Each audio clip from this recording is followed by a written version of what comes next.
Lord, love a duck. Hey, Jenny, you have the hand. I can't open it. Right now. Oh, blimey. All his nibs.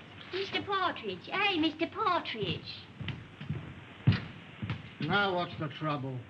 Can't open the blinking door.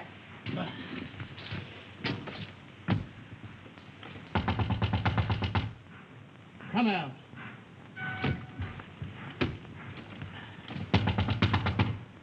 You hear me?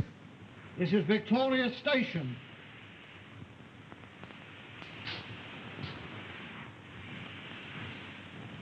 Honey.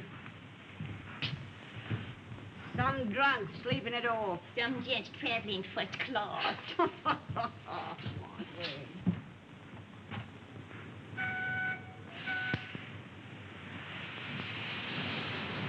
Jim, let's have your ladder.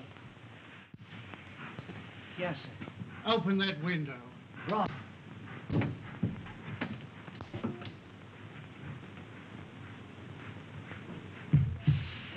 I can't budge it, Mr. Partridge. Budge is the word. You'll have to smash it then. Right. Oh! Mr. Partridge, there's... Oh, there's...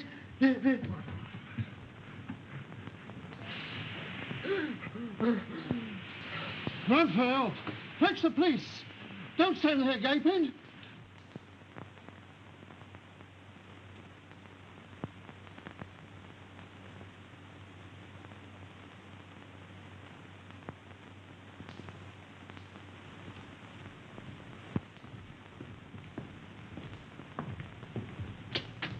This must be the place. Yes. You'll have to wait here. But I'm not going to let you go in a place like this alone. You must really. I'll be all right.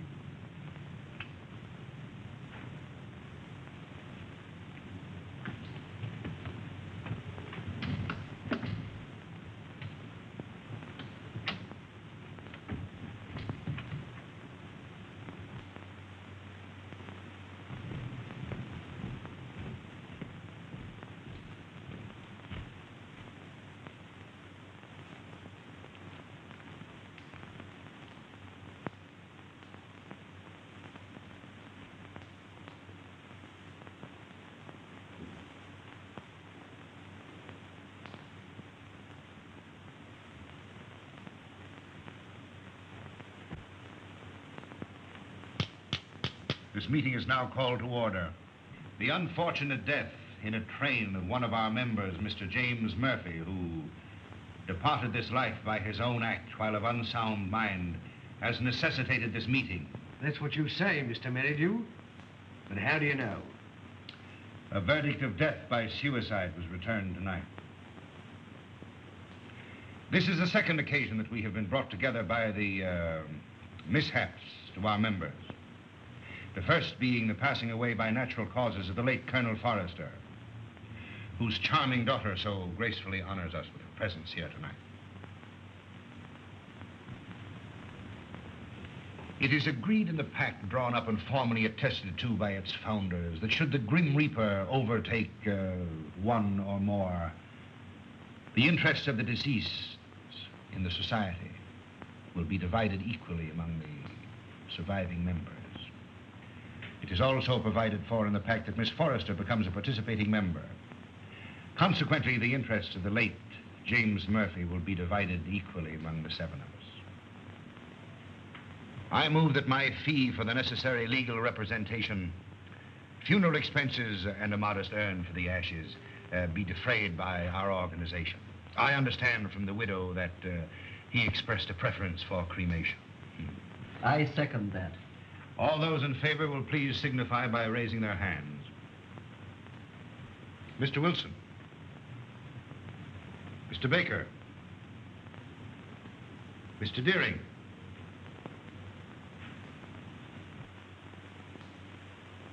Mr. Pyke. Yet?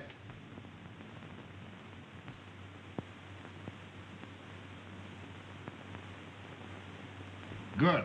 Has any provision been made for the widow? None. I presume that we could stretch a point in her favor. Emphatically no. Things are complicated enough as they are. Why did he want to kill himself? Have you ever met his wife? No. No? Well, I have. A pest if there ever was one. We can attribute his death solely to the general deficiencies of one Annabel Mary Murphy.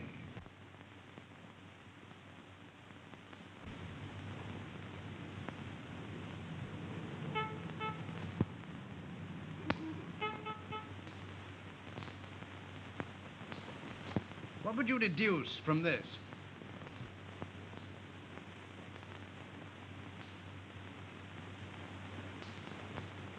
Obviously, an attempt to convey secret information. Could you decipher it? I could not, nor could you. Would you like to bet? Certainly. How much? Shilling. My time is too valuable. The answer will be found in a large book because the numbers are large. I'd suggest the Bible.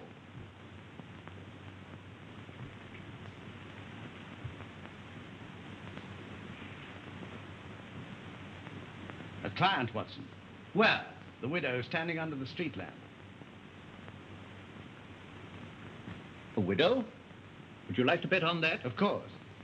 Well, I'm not going down the street to ask her. Ah. Won't be necessary. She's made up her mind. So you deduce at a distance, eh? Not in this case. I recognized her features. She's a Mrs. Murphy. Her husband was murdered 3 days ago. You mean the man that was found dead in a train? Exactly. Come in. Mrs. Murphy to see you, sir. Mr. Holmes, I'm in such a mess. Such a mess. My husband up and died without leaving me as much as a threepenny bit. It's a crying shame, Mr. Holmes. That's what it is. Sit down and try to compose yourself. Cut off without a farthing by an ungrateful good-for-nothing. Me, at my time of life. No dirty dog had a better wife. I've waited on him hand to mouth. Stood by his side morning, noon, and night. And what does the stinker do? He ups and kills himself and leaves his money to a trust. And Mr. Merrydew, yes. And there's another stinker if I never saw another. Won't even let me have a sixpence. He won't even let me have a halfpenny, Mr. Holmes. Thaddeus Merrydew, the lawyer? Yes, the thieving hound, the dirty rat. One moment. You were married how long? 5 blessed long years. Previous to your marriage, your husband served in the army. You knew him? I did. He got his discharge in China. Yes, that's right. Then you married. Yes, and I gave up everything, Mr. Holmes. You asked the proprietor of the Black Sow. He'll tell you. It was me that made that pub what it was. And your husband had money. Barrels of it. And when he wanted more, he used to come up to London and get it. It was that took him to London when he killed himself. How do you know? Well, Jim comes into my room. I was in bed with a piece of cucumber rind round my head, trying to cure an headache. He had a letter in his hand. "See here, pig," he says. That was his pet name for me when he was drunk. "I'm going up to London." Did you read the contents of the letter? Oh, it wasn't no letter. It was just a piece of doggerel.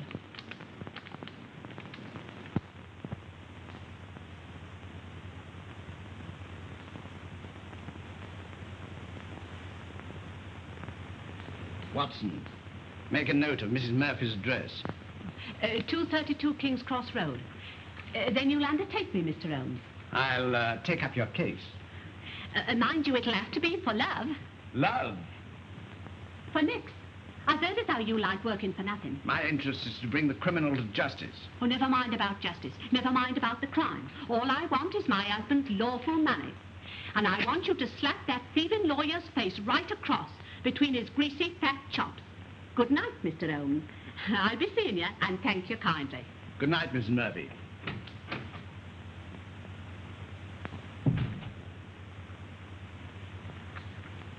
Deep water, Watson. She needs some shady lawyer, not you. Think so? I'm amazed that you're wasting your energies on such a morbid trifle. Who is this Merrydew? London's most dangerous crook. The king of blackmailers. A gliding, slithy, venomous snake.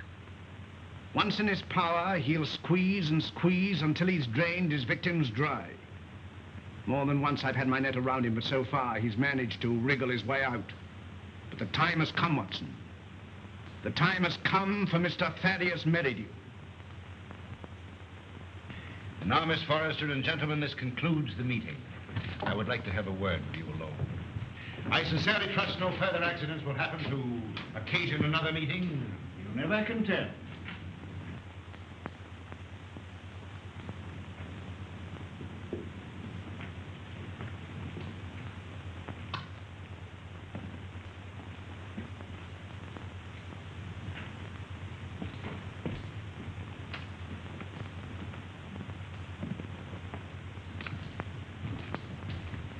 Are you going my way? Which way do you go?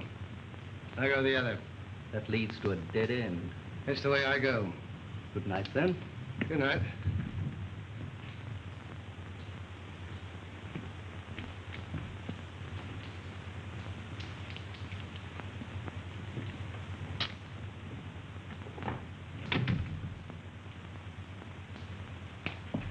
You must never mention anything that transpired at this meeting tonight, or even that this meeting was held.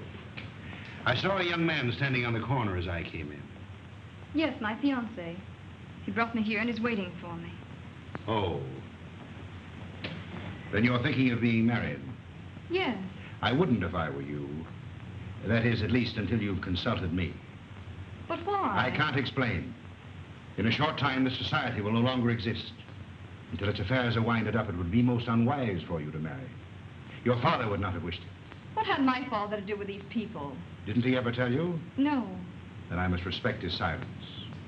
Remember, not a word to a living soul. He's after me. He's after me. Captain Pyke. Oh.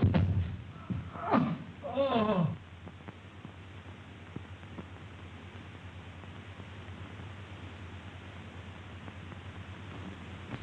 Dead, shot through the heart.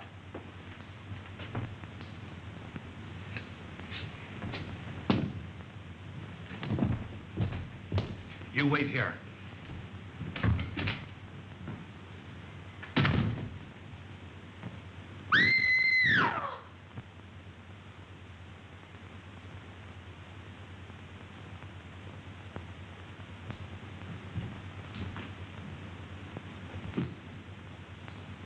What is it? What's happened? Are you hurt? Someone... Look! It's disappeared. What does it mean? The murderer must have had an accomplice and removed the body. We must call the police. No, the police will be here soon enough. We mustn't become involved. But it's murder. As you respect your father's memory, you must preserve a strict silence. Not a word. Come.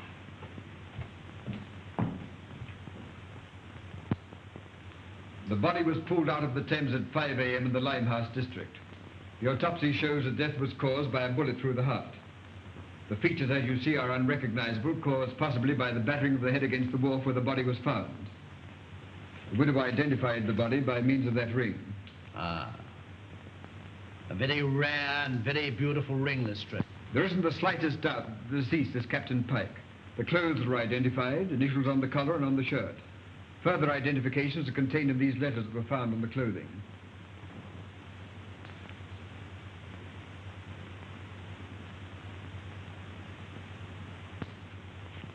Where is the widow? We asked her to wait. She's in the adjoining room.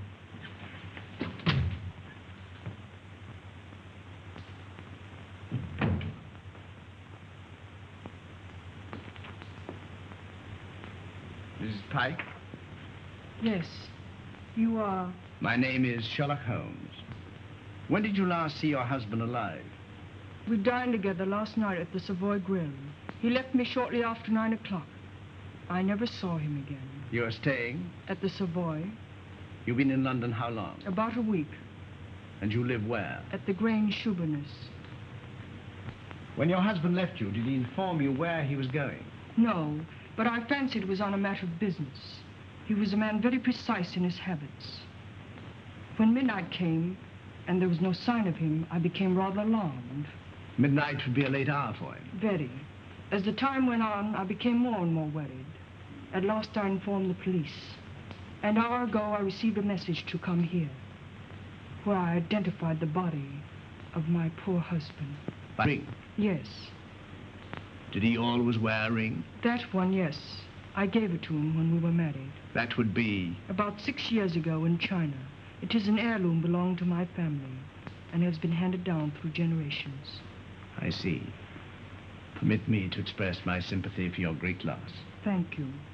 Is that all? By the way, should it become necessary, shall I communicate with you at the Grange or the Savoy? Through my lawyer. His name? Mr. Thaddeus Merrydew.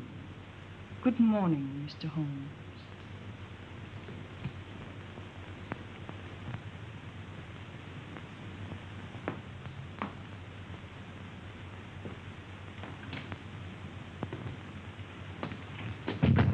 Well, what do you make of it? Murder, unquestionably. Is that all? That's all I have to say.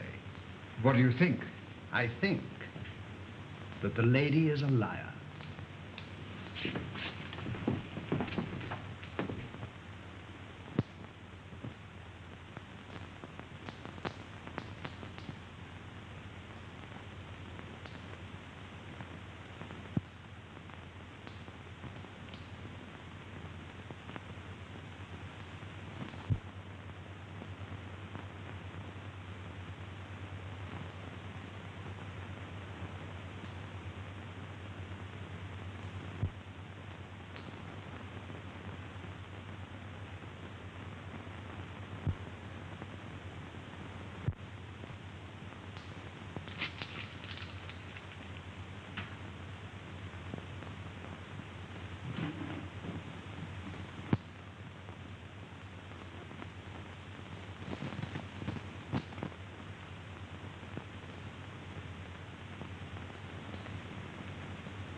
You!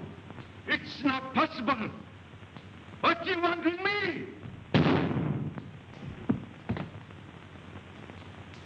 The papers are full of the Pyke murder mystery. Seemed to me particularly senseless and futile. There was no motive. No motive. Peer deep down in the black heart of Thaddeus Merrydew and you'll find a motive. You don't mean to suggest that he had anything to do with it, do you? I suggest nothing. Come in. Inspector Lestrade to see you, sir. Mr. Holmes, Dr. Watson. What's the matter? You look worried. Worried? I'm up to my neck. Again? Before I can begin to finish one case, I'm plunged into another. That's the penalty of being smart. You came to see me professionally. Well, unofficially. I see. Heads you win, tails I lose. There's been a bad business during the night. An old gentleman. You'll find it a bit of a puzzler. You mean you found it a bit of a puzzler? We've left everything in status quo, hoping you'll favor us with an opinion. Dead? Murder? Suicide. Come, Watson. Game is afoot.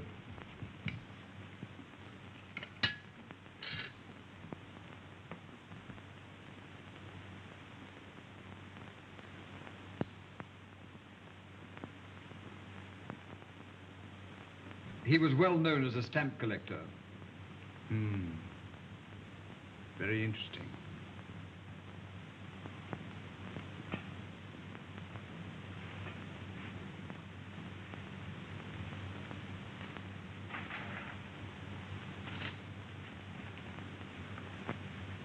What is it, Holmes?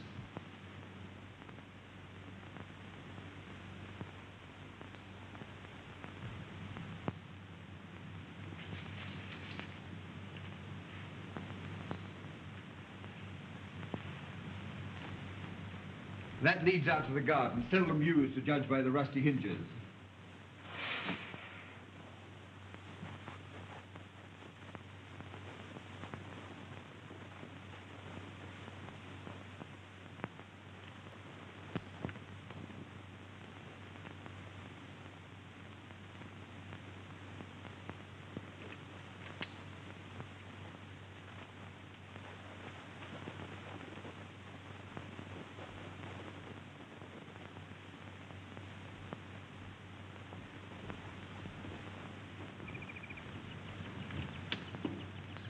Good morning, sir. Good morning.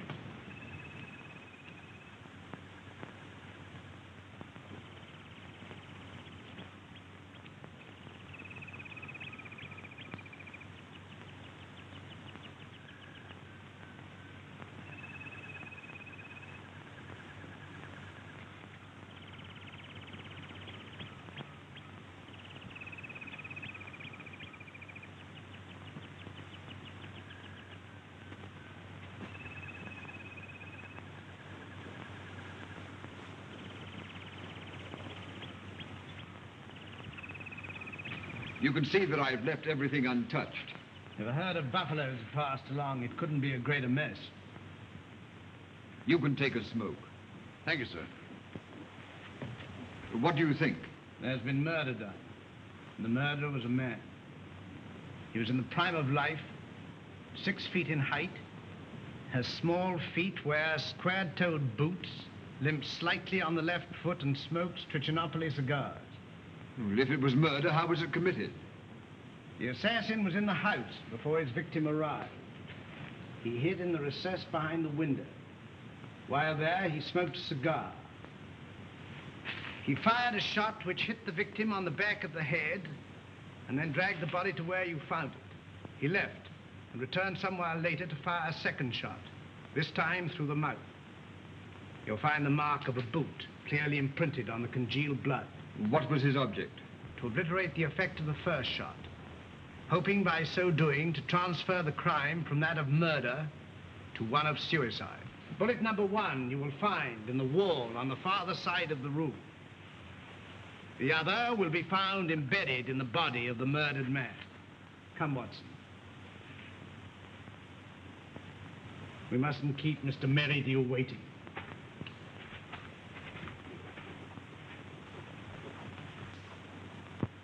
Mr. Holmes is still waiting, sir. How long has it been now? Fully 2 hours, sir. That's as it should be. You may show him in now. Very good, sir.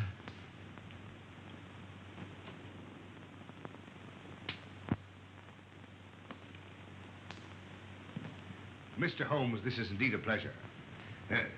I'm sorry to have kept you waiting, but I had to digest my lunch. This is my friend and partner, Dr. Watson. How do you do? Glass of port, gentlemen? Thank you, no.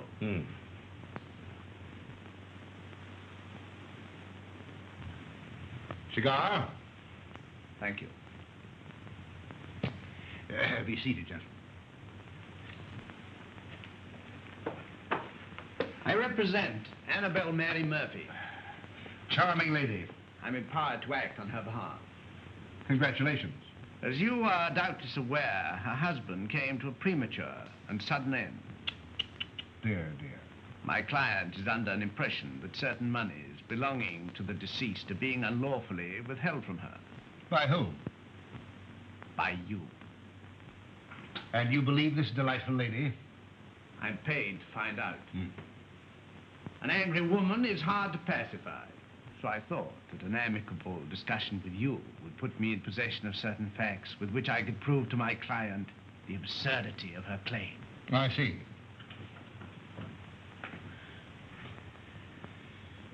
Is that all? That is all. Dear, dear, you're not smoking my cigar. You refuse to assist me.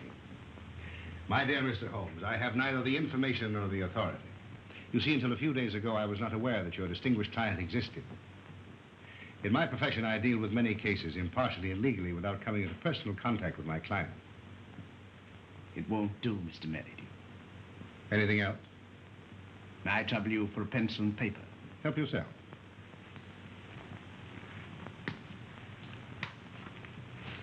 Mr. Busybody Holmes.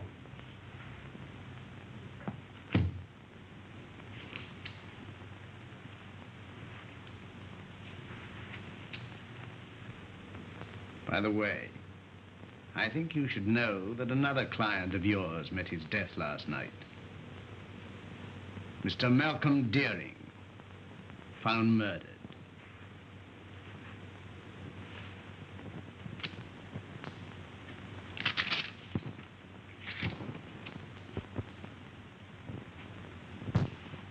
Good day, Mr. Merrydew.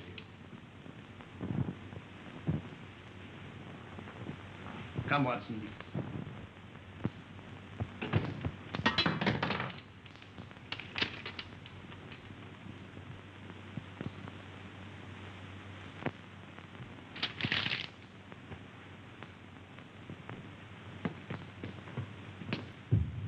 Cold-blooded monster. Well, I've given him something to think about. Did you see what I saw? His feet. What about him? Well, they were small feet. And Well? was square-toed. Really? Yes, and did you remark the brand of cigar? Cigar? Trichinopoly. It was stenciled in big letters on the top of the box. Is that all you observed? Was there anything else? 100 things.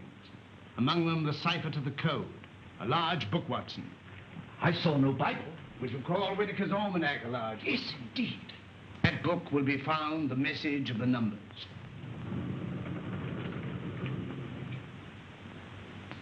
Mr. Holmes. Mrs. Pyke.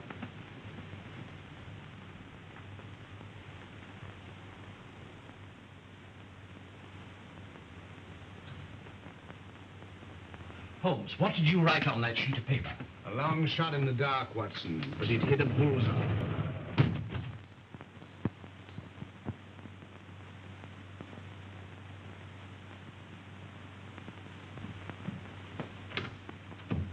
Miss Forrester lives here, I believe. Tell her that Mr. Merrydew wishes to see her, Mr. Thaddeus Merrydew, and hurry. Mr. Merrydew calling to see you, miss. You're looking charming as ever.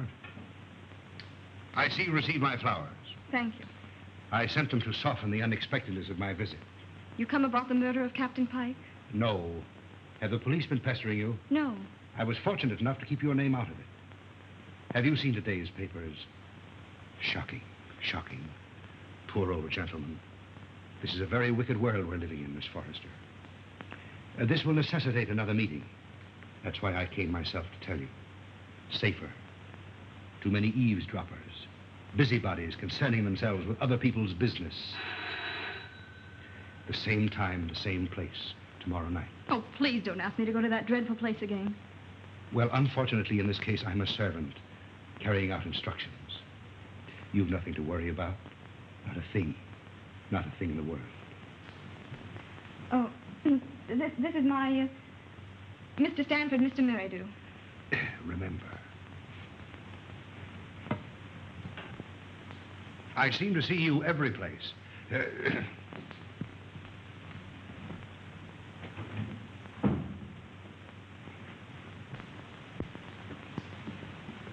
Who is that man? He's my lawyer. Oh. I remember seeing him the other night. But what's he doing here? Oh, please don't begin that all over again. But Eileen, surely I have a right to know.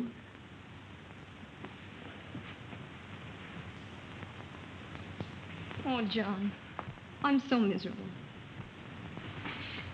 It's something that concerned Father. Just before he died, he sent for me. I remember his words. On my death, you'll find yourself well provided for. You'll be rich. Remember this name. He repeated it twice. Merrydew. Should he communicate with you, follow his instructions, for through him will come this inheritance. And the meeting 3 days ago? Began the fulfillment of Father's words.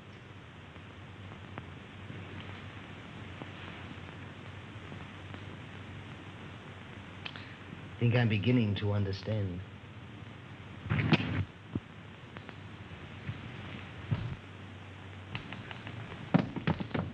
I thought I saw...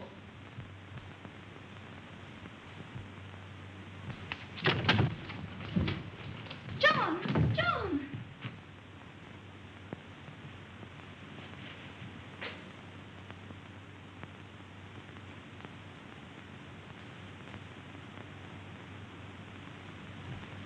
He was a black-bearded man, ill-dressed, looked like a tramp. How tall? Oh, quite tall.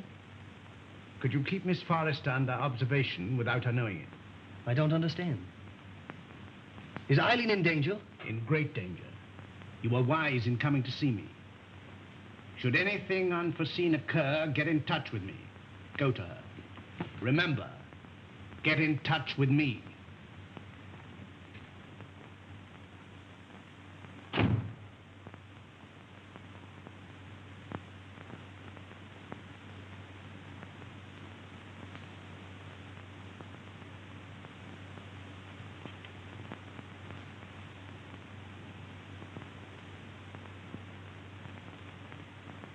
We are getting on, Watson. I'm glad to see you in a more cheerful mood.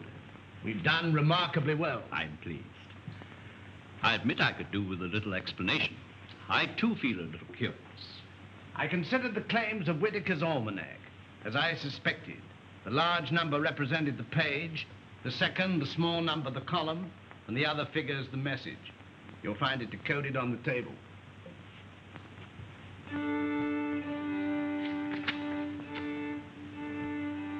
Meeting of Scarlet Ring, Tuesday, Limehouse. M.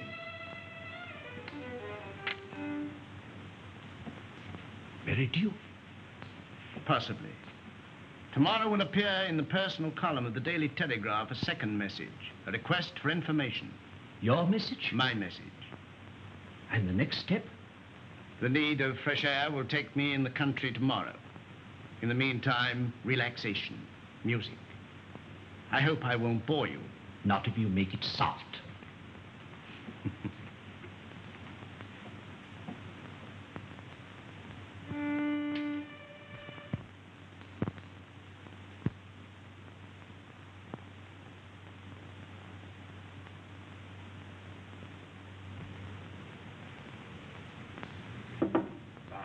Things are getting worse and worse. I hear tell as how they'll get more worser before they gets less worser. Same as I say. That were a very bad business about Captain Pyke. A very bad business. Same as I say. I hear tell us how the old Grange is going under the hammer. Lock, stock, and barrel. Same as I say. And I almost broke this old back of mine a weed in their old garden. And to look at it now, you'd think I'd spent all my time in here. Morning, sir. Morning. Morning.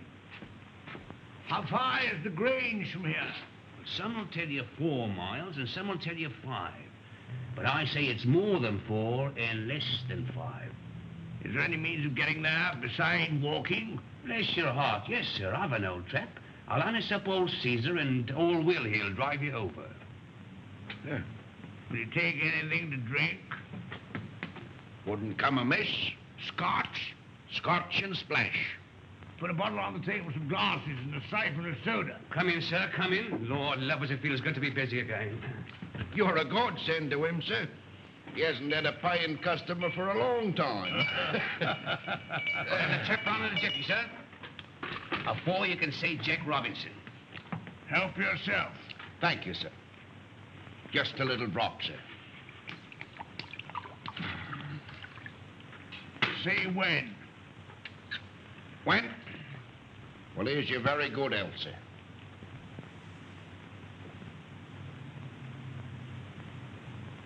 Oh, I feel like a new man, sir. Well, and now give the new man a drink. Righto, sir.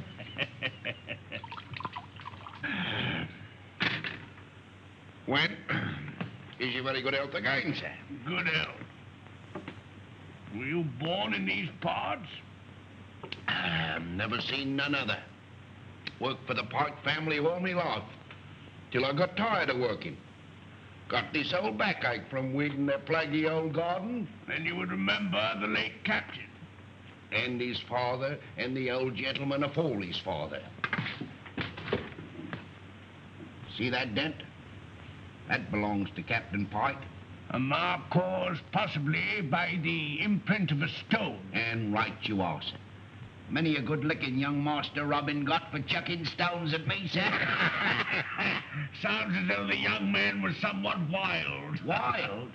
He was a holy terror. Ready and waiting, sir. I've harnessed up old Caesar and he's raring to go. You must tell me some more on the way over. Better bring the bottle. Righto, sir. Scotch is sure good for the backache. Keep the change. Oh, thank you, sir. And call again, sir.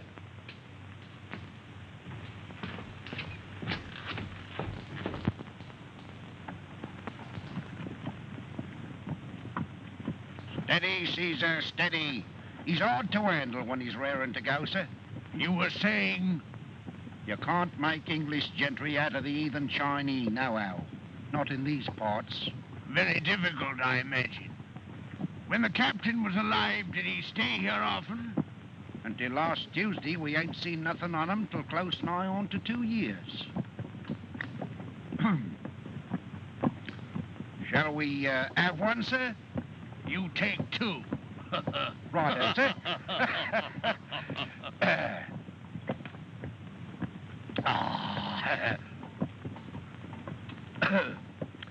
The old back feels better already, sir. Magic. There's the Grange now, sir. Looks a trifle the worse for wear. Any servants there now? Well, not what you might call real servants, sir. There's Daft Dolly. Daft? And well you might have to be to keep that place. I kept it for 30 years. Stop a moment.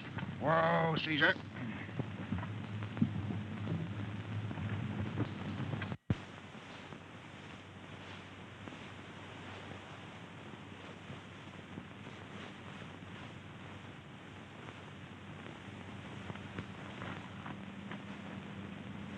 I'll walk the rest of the way. I'm in a hurry. Wait here for me. I won't budge an inch.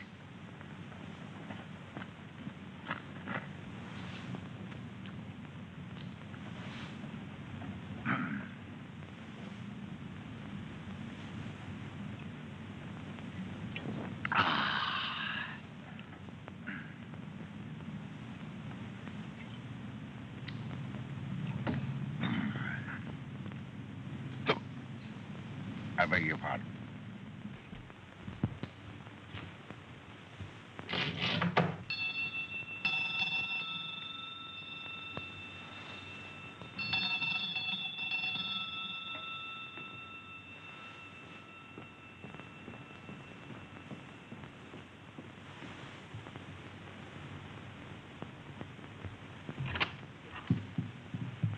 Is your mistress in? No, sir. Where is she? London town. I understand that this house is for sale. I may wish to buy it. I look it over. I look it over.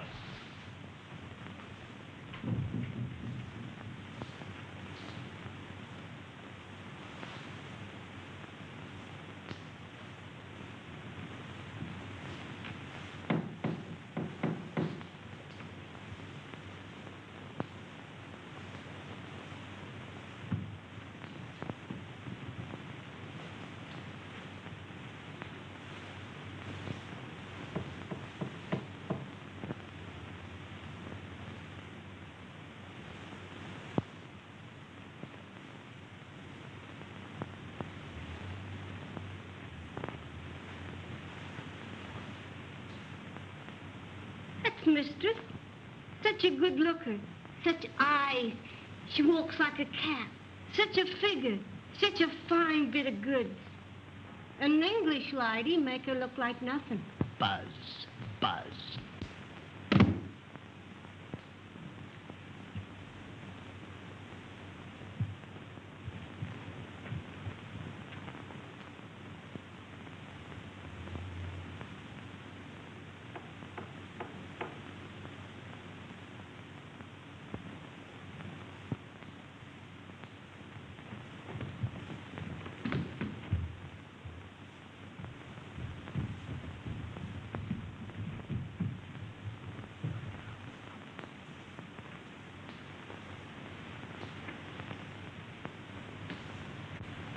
Mistress sleeps here.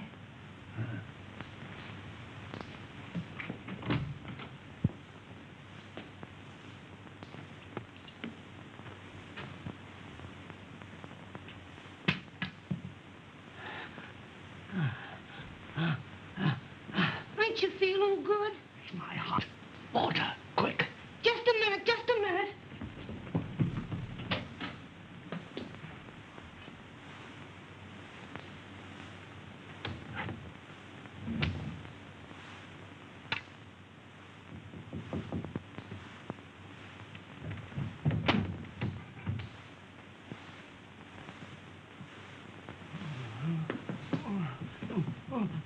Drink this.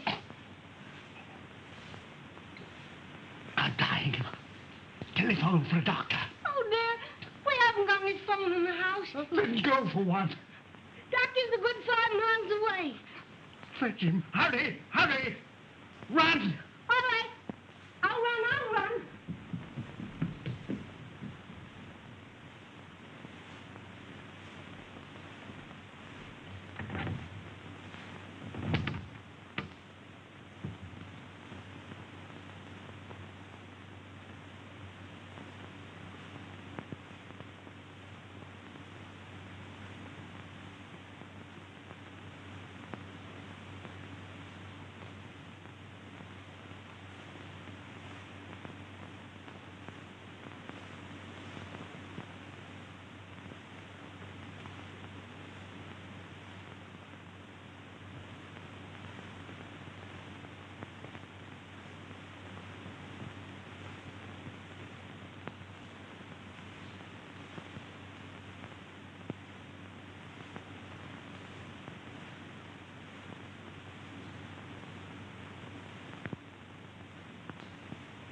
It's so kind of you to come. Knowing my late husband as intimately as you did, I felt I could turn to no better person to help me through this trying time. Well, you know, anything I can do. You are very nervous today. Well, I can't help it. Look at my hands. You know, I'm trembling all over. There. That'll stop the rattling at any rate. My late husband always spoke of you in the warmest terms. And you know the high regard in which I've always held you. Oh, have you? Can you doubt it? You are the only one who knows of my husband's affairs. Everything has been left in the most terrible disorder. My house in the country will be sold. I wonder if you could spare the time. Yes? You could be my guest over the weekend. And we could go through his papers together. Well, you know, with pleasure. I could do with a bit of a change. We could drive down. Would tonight be possible? Tonight? No. You see, I got an important meeting tonight. Then tomorrow. Tomorrow. May I make a little confession? You know, Mrs. Pyke, I've always admired you tremendously.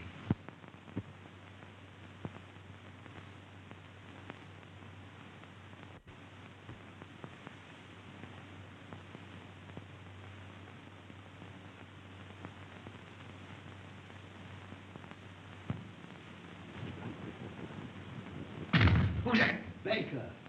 Oh, it's you, is it? Who do you think it was? Where are the others? I'm the first one here. There's a rat among us. Yes, and he's facing me, seated on a chair. Tonight. Someone has given away the code. Anyone supplying information concerning the Scarlet Ring will be rewarded.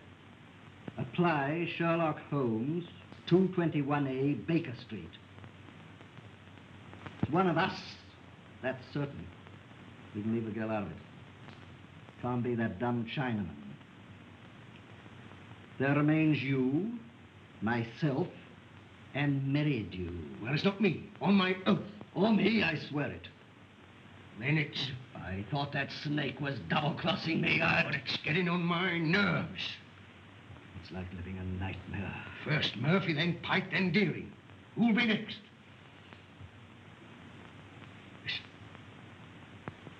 Suppose someone was to supply information to Sherlock Holmes. Then it would all come out. No, Holmes is different from the police. He protects clients. Holmes works with the police. What's in the back of your mind? I want a fighting chance. I want to live. This suspense is getting on my nerves. It's killing me. What suspense? Well, pray be seated, gentlemen. I overheard your conversation. It's most illuminating. Yeah, we are not going on. No? And why not, pray? I don't want to die like Murphy. Or be found dead like Pyke. No, perhaps you'd like to spend the rest of your lives in prison, No, my friends, crime brought you together, and by crime you will stick together. Gentlemen, in a few more days, the Scarlet Ring will cease to exist. We'll cease to exist. I have just received word from the agent at Antwerp that the plunder has finally been disposed of. This time next week, the principal will be in my hands. A small, unimportant matter of some £1 million, to be divided equally among us. £200,000 apiece. £200,000. And meanwhile? You've waited for 5 years. What's a matter of a few days? Yeah, what guarantee is there we'll be alive to receive it? None. Of course, if it were a question of your life without the money, it might be arranged. How? Letter in the form of a deed of gift relinquishing your right to any benefits accruing to the society. And give up £200,000? It might ensure your life. I'd see you burn first. Shh. Not a word.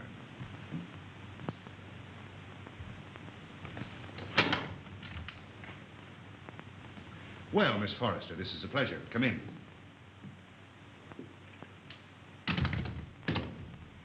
Won't you sit down?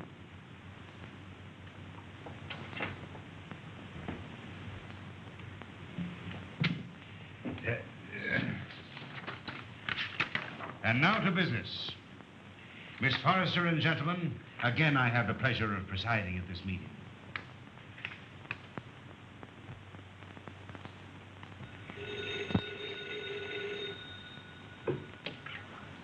Hello?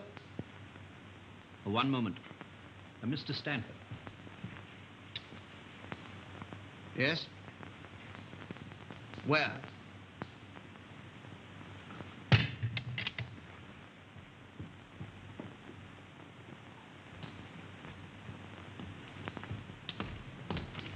Oh, thank heavens you come. I followed her here and phoned you immediately. She went into the side door.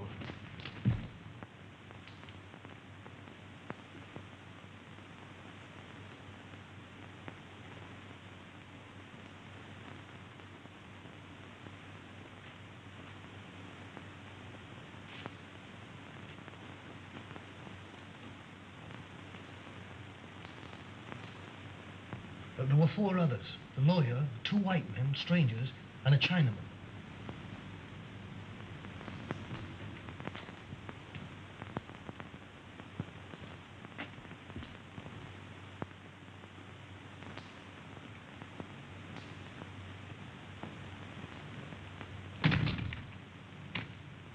When it comes, it won't come from the sky. Oh, shut up. Oh? I'm on fire. Life's worth more to me than money. Yours may be. Mine isn't. Shall we walk to the station together? No, you go ahead.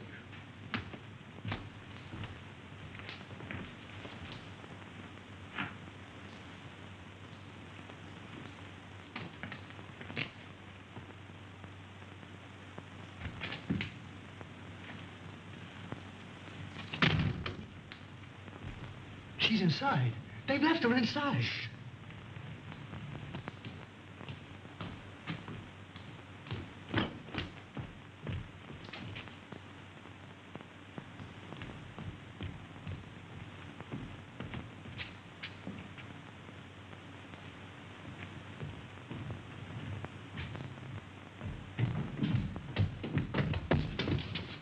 Gas!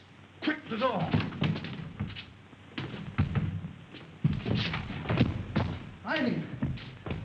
Darling, get in the fresh air!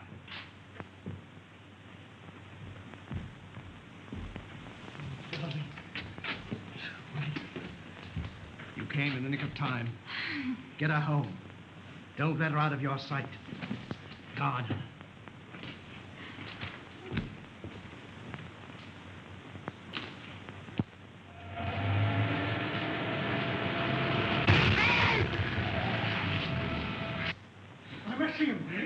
Save me! Speaking as a medical man, it is extremely dangerous to run at your age and with your weight. Could I have a glass of water, please? Sit down. Oh, no. Oh. Thank you. I must apologize for bursting in like this, Mr. Holmes. I'm Dr. Watson. I don't know when Mr. Holmes will be back. Please wait. Thank you.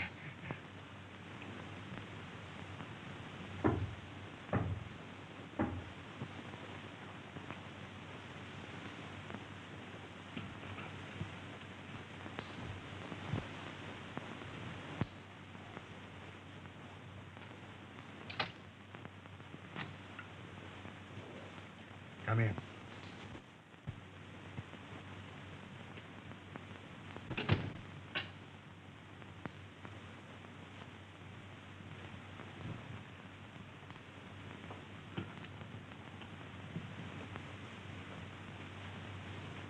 Sit down.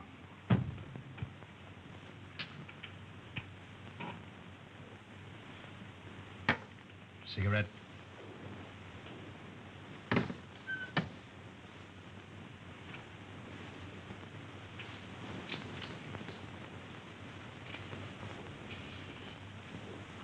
Any luck? Too bad. I have here the securities. Easily negotiable for £1 million. The Chinaman yet is devoted to his mistress. Doubtless a generous present will satisfy him. On account of Holmes, I cannot impress upon you too sufficiently the necessity for speed. Everything must be finished tomorrow night at the Grange. I will make all the arrangements. You've got to help me, Mr. Holmes. If you don't, I'm a doomed man. Well, 10 minutes ago, an attempt was made on my life. You see, I live in Ebury Street. I was on my way there. I was about to cross the road, and some instinct made me leap back. And as I did, a car, driven with terrific speed and coming on the wrong side of the road, whizzed by me. How I escaped was a miracle. Did you by any chance see the occupant of the car? Yes. As it flashed by me, I caught a glimpse of the driver, a black-bearded man. Is there anyone who would benefit by your death? Yes, 4 persons. You see, Mr. Holmes, there's an estate to be settled up. And if I should go out, well, they get my share. Is any one of them capable of committing a crime? Yes, 3 of them. How much is your share of this estate? £200,000. Naturally, you would wish to live to enjoy it. When were you in China last? I was never in China. Come, sir. Then the tattooing above the right wrist? Well, that was done in England. You must be mistaken. That particular yellow is to be found only in China. What made you come to me? Well, you see, Mr. Holmes, I'd heard of your reputation. How did you know my address? Aren't you here in answer to my advertisement? Were you not returning from Limehouse? Are you not a member of the Scarlet Ring? Is it not a fact that 3 of your members have met with very sudden ends and you're terrified lest their fate befall you?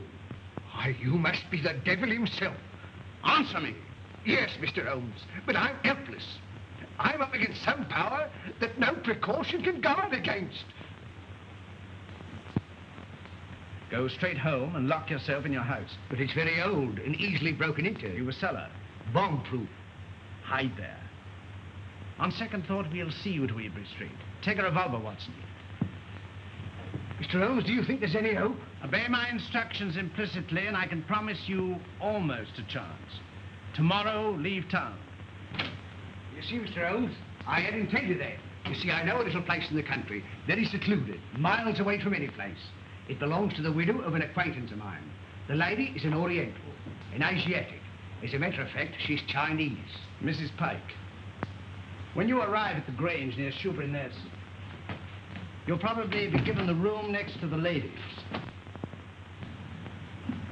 You'll find a door connecting the 2 rooms.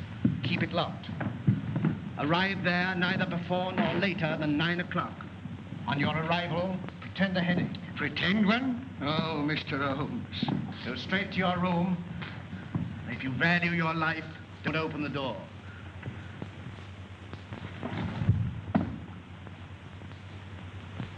Baker! They got him too. Poisoned.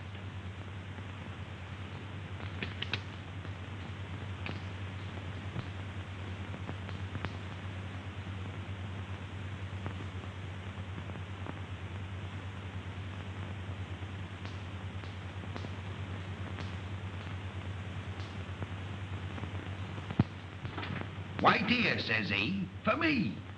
And that's the last I seed of him. A regular queerin', free with his money, same as I say. He must have been a pickle when he was a lad. Dolly ran all the way to fetch Dr. Smallwood, and she and Smallwood nigh burst a blood vessel trying to get to him. And when they found him, he wasn't there. And nary a one of them ever set eyes on him again. Same as I say. Company. Evening, gentlemen, evening. What we get, we'll make way for the gents. Good evening, gentlemen. Good evening. Good evening. Take anything to drink? Wouldn't come amiss. Scotch and splash? Scotch and splash? How did you know, sir? Thank you, sir. Give your orders, gentlemen. Put a bottle on the table. Glasses and a siphon of soda. Bottle of whiskey, 4 glasses, and 5 minutes. Gentlemen. Hurry up, it's for the tall gentleman here. 4 glasses.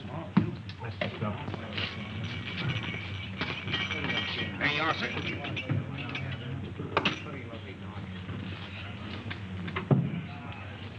What brings you gentlemen round these here parts? This friend of mine belongs to the medical profession.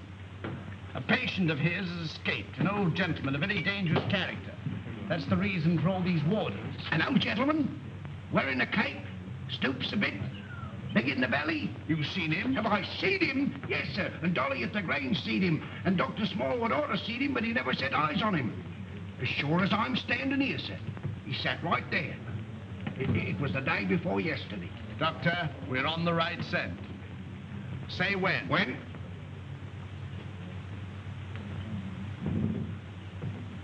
Well, here's your very good health, sir. Another beer? Thank you very kindly, sir. Pay the bill, Watson. And take care of this gentleman. Come along. What'll you have? Well, here's hoping that we get him. Who?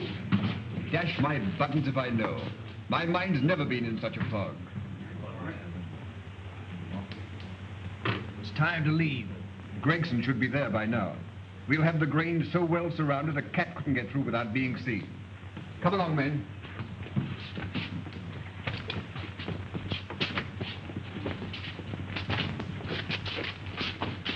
Mr. Holmes, something terrible has happened. Miss Forrester has disappeared. Disappeared? But I told you to guard her. But I couldn't understand your telegram. Telegram? What telegram? Instructing me to meet you at Dover. Are you mad? I don't know. I'm almost insane with worry. Go on. Well, I arrived at Dover and suspected it was a hoax. I returned to London immediately. Fortunately, I have a racing car. Arriving there, I went straight to Eileen's house. She'd gone.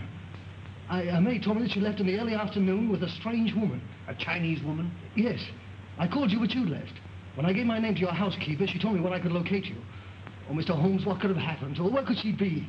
Come this way. There's not a moment to lose.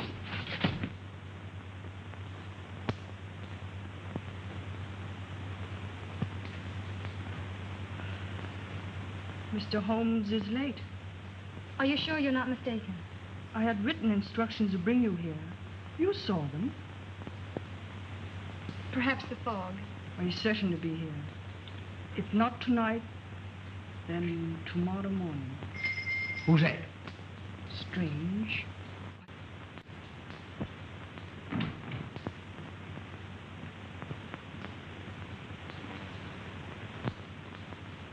Stop! You open the door, and I'll choke the life out of you. Mr. Wilson, have you lost your reason? Tell him if he opens the door, he'll never live to open another. On to the left.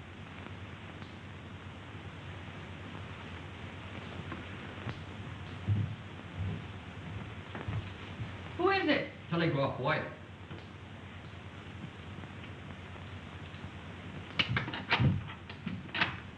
Telegram for Miss Forrester. I'll give it to her. On.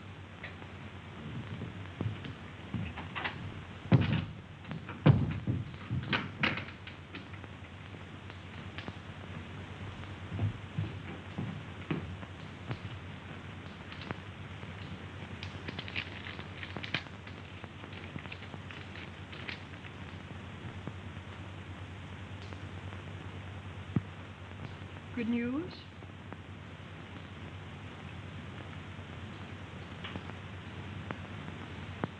Excuse me. Hey, what is it? What is it? What does it mean? Dear, I'm going to bed. Miss Forrester, when you go to your room, lock your door. Shh. And keep it locked. What's the matter? I'm rather chilly. Who's that? It's me, sir. Did you deliver the telegram? Yes, sir. To Miss Forrester herself? I give it to one lady to give to the other, sir. Thank you. Good night. Good night, sir. Let me go to her. Wait. I'll never do it again. What? Stand about all night without a flask. Look, Holmes. Over there. Drop your gun. Well, Inspector? I've checked up on all points. No one could have slipped through. Good night, my dear. My bedroom is just across the corridor. If you should want me for anything, don't hesitate to call me. Thank you.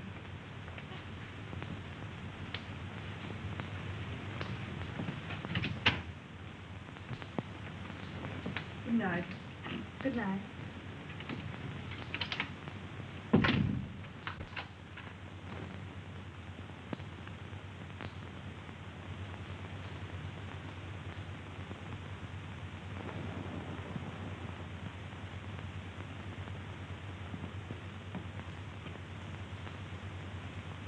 Mr. Wilson, are you in bed? Yes, yes. Sorry. Good night. Good night.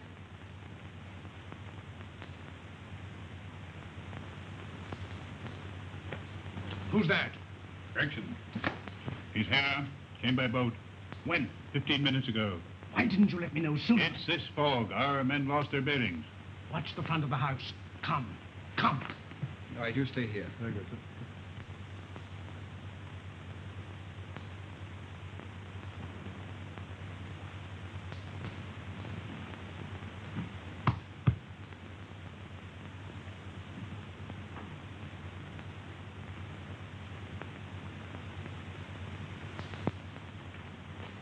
I thought you would never come. It's this cursed fog. Where's the girl? At the end of the corridor. Good. Wilson? He's locked his door. Well, get him out. Offer him any inducement. It's in the house.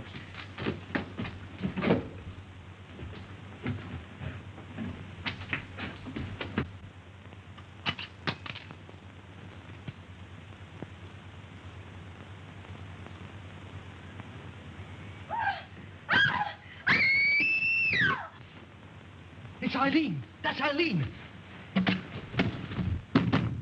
Mr. Wilson! Quick! Miss Forrester! Something terrible has happened!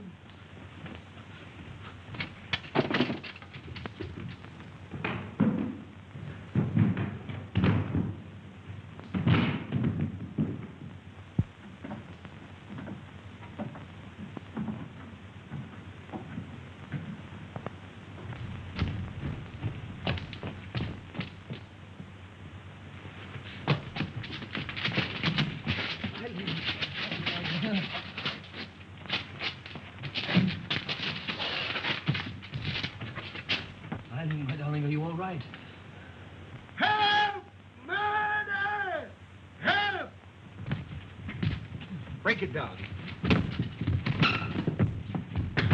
Help! Help! Holmes! Holmes! Holmes! Are you all right? Quite all right. Thank you, Watson. Take them downstairs.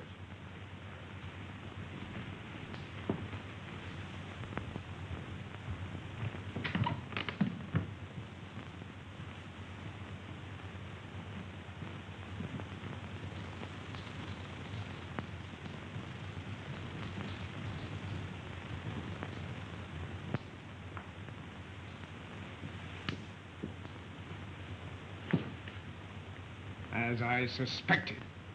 Captain Pyke. You are charged with the murders of James Murphy, Malcom Dearing, and William Baker. And this woman? As an accomplice.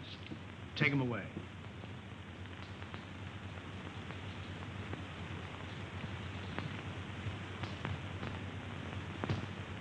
I saw him killed. You saw him pretend to be killed. It was he who attacked you. He was shot. No shot broke that window. He broke it himself. But the blood. Animal blood. On a sponge.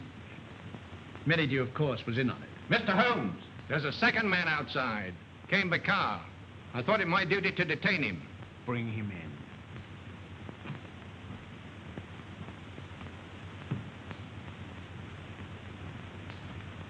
in. Well, well, well, Mr. Holmes. This is indeed a surprise.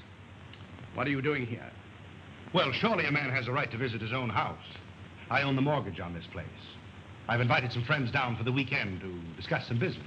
It won't do, Merrydew. Arrest him. Well, this is rather a high-handed procedure.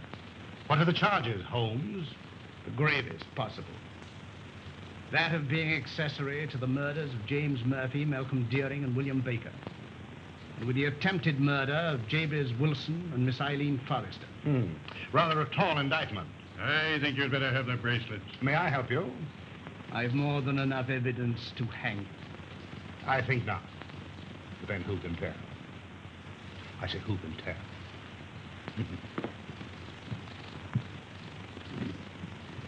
This will make promotion, Lestrade. I'm very grateful to you, Mr. Holmes. But how you did it beats me. Simple enough. Simple. Simple? By the examination of the footsteps in the garden of Mr. Dearing's house, I was tolerably certain of the murderer's description. It answered in every particular to that of Pyke, furnished me later by the wharves. I was equally certain that the body in the morgue was not that of Pyke. You'll remember the ring. There was no mark to indicate that it had remained on that finger for a period of 6 years as stated by his mistress. His wife, you? Mistress, Watson. Mistress. Well, you ought to know. And the scarlet ring? Perhaps you'll remember the disappearance of the mandarin's gems in China some years ago. Perfectly. To realize on gems of international repute would be a ticklish matter? Very. They'd have to be broken up piece by piece and then disposed of carefully and slowly. Exactly. The scarlet ring was formed by the instigators of the original crime to protect the receiving end. What was Pyke's motive? Greed. The last survivor would become the recipient of the entire booty. I think it will be found that Pyke was the original ringleader. But Mr. Wilson could furnish us with an answer to that. Not one word. We shall never forget you, Mr. Holmes. Rather not, sir. You must invite me to the wedding. Perhaps you'll give me away. I appreciate the compliment, but I never give a lady away, except sometimes professionally. Come, Doctor. They'll send you when they need you.